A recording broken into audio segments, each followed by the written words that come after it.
السلام علیکم ورحمۃ اللہ وبرکاتہ۔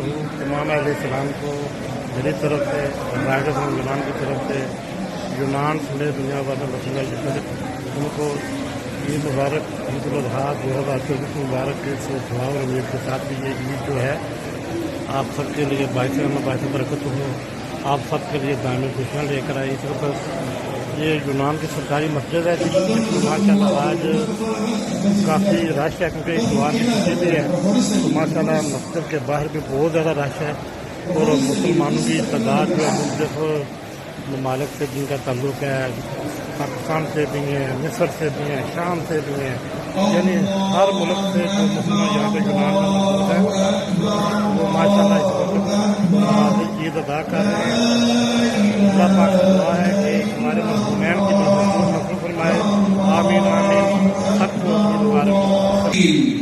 قال تعالى واعتصموا بحبل الله جميعا ولا تفرقوا. العيد والأيام والسلام يوم ذلك فيه للمؤمنين الدعاء وتصفى للنفوس من الضغائن والشحناء وقل لعبادي يقولوا التي هي احسن ان الشيطان ينزغ بينهم ان الشيطان كان للانسان عدوا مبينا.